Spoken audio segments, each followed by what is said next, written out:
नमस्कार, मी डॉक्टर अजित माने, अस्थिरोग व सांधेरोपण तज्ज्ञ, अथर्व मल्टीस्पेशालिटी हॉस्पिटल, तळेगाव, दाभाडे, पुणे. आपल्याकडं जिडॅटिक मेडिसिन हा जो कन्सेप्ट आहे, जो पाश्चिमात्य देशामध्ये रुजलेला आहे, तर या ठिकाणी जिडॅटिक मेडिसिनमध्ये थोडंसं आपण म्हणायला काय हरकत नाही की दुर्लक्ष आहे. त्यामुळं ओल्ड एज अँड ऑस्टिओपोरोसिस हा जो भाग आहे अस्थिरोगाच्या दृष्टिकोनातून तो थोडा निग्लेक्ट होतो आणि लोक या बाबतीत अवेअर नाही आहेत.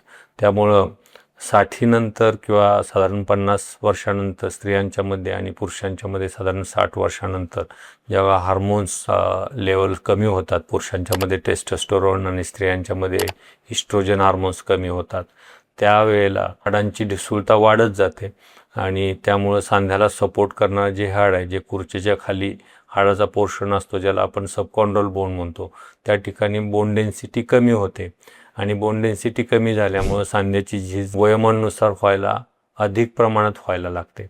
जर वेळीच उपचार करून आपण तज्ज्ञांचं मार्गदर्शन जर घेतलं तर ऑस्टिओपोरोसिस प्रिव्हेन्शन आपल्याला करता येतात आणि सांध्यांची झीज आपण ॲटलिस्ट वाढणारी झीज जी गती आहे त्या झीजेची ते आपण कमी करू शकतो. याच्या व्यतिरिक्त ऑस्टिओपोरोसिस होण्यामुळं मणक्याची फ्रॅक्चर्स होणं, खुब्याची फ्रॅक्चर्स होणं, मनगटामध्ये फ्रॅक्चर्स होणे किंवा खांद्यामध्ये डोमेस्टिक इंजुरीमुळं मोठे फ्रॅक्चर्स होणं आणि त्यामुळं बेडरिडन कंडिशन अवस्था येणं हे आपण टाळू शकतो. यासाठी ऑस्टिओपोरोसिस प्रिव्हेन्शनसाठी काही व्हिटॅमिन डी, कॅल्शियम, आता नवीन काही औषधं उपलब्ध आहेत.